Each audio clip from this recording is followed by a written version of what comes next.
இன்றைய முதல் வாசகத்தை கவனித்திருந்தால் ஒருவருடைய வாழ்வில் நடந்ததை பற்றி வாசிக்க கேட்டோம். அது யாருடைய வாழ்வு? யாருடைய வாழ்வு? பவுல் அடியாருடைய வாழ்வு. இது பவுல். ஆனால் அவருடைய பழைய பெயர், இயற்பெயர் என்ன? சவுல். Very good. அவருடைய இயற்பெயர் சவுல். இப்பொழுது அவருடைய பெயர் ஏன் மனம் மாறினார்? சூப்பர் சூப்பர், கைதட்டுங்க. Very good very good. ஆமாம், இது நாம் தெரிஞ்சு வச்சுருக்கணும். அதனால தான் அப்போ நான் மறையுரைகளிலே பல முறை ஒரே விஷயத்தை நிறைய தடவை நான் கேட்டிருக்கேன். ஏன்னா ஒரு விஷயத்தை நிறைய தடவை நம்ம காதில் கேட்கும்போது நம்முடைய மனங்களிலே பதியும் என்பதால். இப்பொழுது பாவியாக இருந்த ஒரு சவுல், கொலைகாரனாக இருந்த ஒரு சவுல், கடவுளுக்கு எதிராக இருந்த ஒரு சவுல், இயேசுவுக்கு எதிராக இருந்த ஒரு சவுல், கிறிஸ்தவர்களுக்கு எதிராக இருந்த சவுல், இப்படி எல்லாத்துக்கும் இந்த சவுல் காரணம். ஏன் புனித முடியப்பன்னு சொல்லக்கூடிய ஸ்டீஃபன் இவருடைய சாவுக்கு கூட யார் காரணமாக இருக்கிறார்? யாரு? அவருடைய சாவுக்கு கூட காரணமாக இருப்பதை பார்க்க. இப்படி ஒரு கொடிய பாவி, சாதாரண பாவி அல்ல. எப்படிப்பட்ட பாவி? ஒரு கொடிய பாவி மனமாற்றம் அடைகிறார், பவுலாக மாறுகிறார். ஆக மாற்றம் ஒன்றே என்னது? மாறாதது. மாற்றம் ஒன்றே மாறாது, பாக்கி எல்லாமே மாறும். அப்படிதானே? ஒவ்வொரு மனிதனுடைய வாழ்க்கையில் நடைபெறுகிற மாற்றத்தை யாரும் தடை செய்ய முடியாது. மாற்றம் ஒன்றே மாறாதது, பாக்கி எல்லாமே நம்முடைய வாழ்க்கையில் மாறும். முன்னாடியெல்லாம் இப்போ நாம் அதெல்லாம் கைவிட்டோம். இப்போ டிசம்பர் மாதம் கடைசி வாரத்தில் நிறைய பேர் ரெசல்யூஷன் எடுப்பாங்க. பிறக்க போகிற புதிய ஆண்டில் நான் எப்படியெல்லாம் இருக்க போகிறேன்.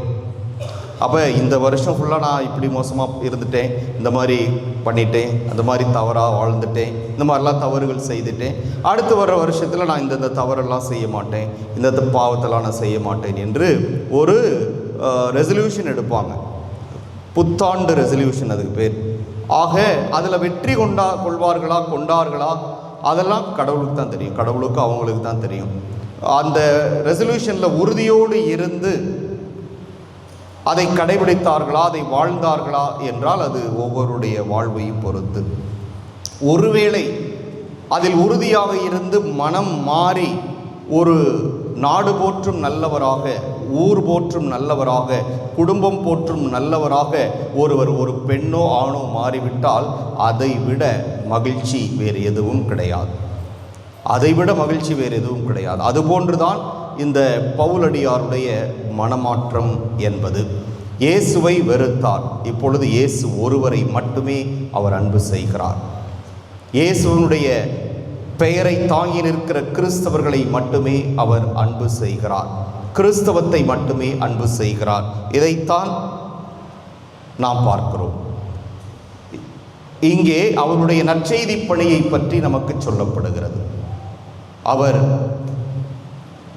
சில ஆண்டுகள் வீடு வாடகைக்கு எடுத்து அங்கே தங்கி ஆண்டவருடைய வார்த்தையை, அவருடைய நற்செய்தியை அறிவிப்பதை பார்க்கிறோம். இது எல்லாம் அவர் அறிவித்த நற்செய்தி எல்லாம் இந்த ஆண்டவரை பற்றித்தான், இந்த நற்கருணை ஆண்டவரை பற்றித்தான். இதோ இங்கே வீற்றிருக்கிறாரே இவரை பற்றித்தான். காரணம், இவர்தான் அவரை தடுத்தாட்கொண்டு பேசியது. நீ துன்புறுத்துகின்ற இயேசு நான் தான் என்று ஒரு பாவியை நல்லவனாக மனம் மாற்றியது இந்த இயேசு ஆண்டவர் தான். இதோ நற்கருணையிலே வீற்றிருக்கிறாரே இந்த தூய்மையான ஆண்டவர், தூய்மையான இயேசு கிறிஸ்து, பாவமே அறியாத இறை மகன், இவர்தான் அவருடைய மனமாற்றத்திற்கு காரணமாக இருந்தவர். மக்களுடைய அந்த துன்பங்களை எல்லாம் தன்னுடைய துன்பங்களாக அவர் கருதுகிறார். எனவேதான் அவர் கிறிஸ்தவர்களை துன்பப்படுத்தினார். ஆனால் அவரை பார்த்தபோது இவர் பேசிய வார்த்தை, நீ துன்புறுத்துகின்ற இயேசு நான் தான். நீ அந்த மக்களை துன்புறுத்தினால் நீ என்னை துன்புறுத்துவதாக அர்த்தம். நீ அவர்களை துன்புறுத்தவில்லை, நீ அவர்களை கொலை செய்யவில்லை, அவர்களை நீ வதைக்கவில்லை, அவர்களை நீ வேதனைப்படுத்தவில்லை, நீ எனக்குத்தான் இவை எல்லாவற்றையும் செய்து வருகிறாய் என்று அவர் சொன்ன உடனே அதுவரை கிறிஸ்துவை நம்பாமல் இருந்த சவுல் நம்பிய விசுவசித்த பவுலாக மாறுவதை நாம் பார்க்கிறோம். மாறிய பிறகுதான் இன்றைய முதல் வாசகத்திலே குறிப்பிடப்பட்டிருப்பதை போன்று அவருடைய பணிவாழ்வு இயேசுவை மையமாக வைத்த ஒரு வாழ்வாக இருப்பதை பார்க்கிறோம். எனவே இந்த வாசகம் நமக்கு எதை உணர்த்துகிறது என்றால், மாற்றம் ஒன்றே மாறாதது. நாமும் ஒவ்வொரு நாளும் மனம் மாற வேண்டும். நம்முடைய மனமாற்றம் தீமையிலிருந்து நன்மையை நோக்கிய மனமாற்றமாக இருக்க வேண்டும். நன்மையிலிருந்து நல்லவர்களிடமிருந்து தீயவர்களாக மாறுகின்ற மனமாற்றமாக இருத்தல் கூடாது. அது அழிவை நோக்கி நம்மை இட்டு செல்லும். எனவே ஒவ்வொரு நாளும் நாம் படுக்க செல்லும் முன் நம்முடைய படுக்கையில் அமர்ந்து கொண்டு இரவு ஜெபத்தை தொடங்குவதற்கு முன்பாக இந்த நாளை நான் எப்படி கழித்துள்ளேன், இந்த நாளை நான் எப்படி வாழ்ந்திருக்கிறேன், செலவழித்திருக்கிறேன் என்று நாம் யோசித்து பார்க்க வேண்டும். யோசித்து பார்த்து நான் இயேசுவுக்கு ஏற்ற வகையிலே வாழ்ந்திருந்தால் அவருக்கே நன்றி சொல்ல வேண்டும். இல்லை, நம்முடைய வாழ்வு முறையானது பல சூழ்நிலைகளிலே தவறாக இருந்திருக்கிறது என்று நாம் உணர்ந்தோம் என்றால் அந்த நேரத்திலே நாளையிலிருந்து நான் இது போன்ற தவறை செய்ய மாட்டேன், பாவத்தை செய்ய மாட்டேன் என்று நாம் ஒவ்வொரு நாளும் சிந்திக்கின்ற பொழுது அது மனமாற்றத்தை நோக்கிய பயணத்தில் நம்மை ஈடுபடுத்தும். எனவே இவை எல்லாவற்றிற்கும் தேவை ஆண்டவருடைய அருள். இந்த நற்கருணை வீற்றிருக்கிற ஆண்டவர் இயேசுவனுடைய அருள் இருந்தாலன்றி நாம் எதையுமே மாற்ற முடியாது. எனவே இந்த நற்கருணை ஆண்டவரிடம் நம்முடைய மனமாற்றத்திற்காக ஜெபிப்போம். சவுலை போல பாவிகளாக வாழ்ந்து கொண்டிருக்கின்ற எங்களை பவுலை போல உத்தமர்களாக புனிதர்களாக ஆண்டவரே என்னை மாற்றும் என்று ஜெபிப்போம். ஆமென்.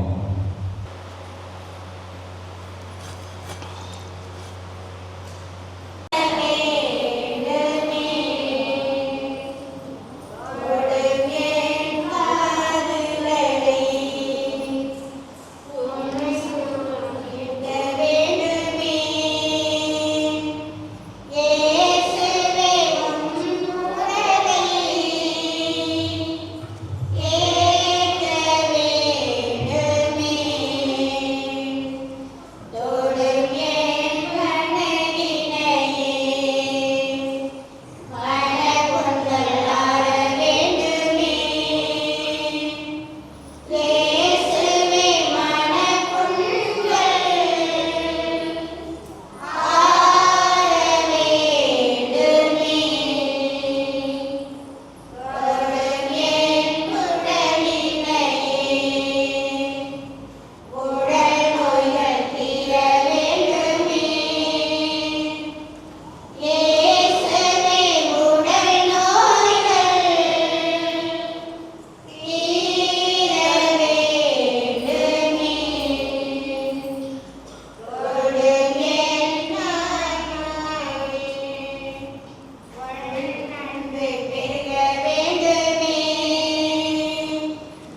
மன்றாடுவோமாக.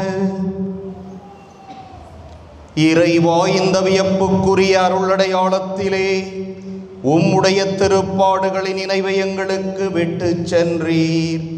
உமது திருவுடல் திரு ரத்தம் இவற்றின் மறைபொருளை வணங்கும் நாங்கள் உமீட்பின் பலனை இடைவிடாமல் அனுபவிக்க அருள் புரியுமாறு உம்மை மன்றாடுகிறோம். என்றென்றும் வாழ்ந்து ஆட்சி செய்கின்றவர் நீரே.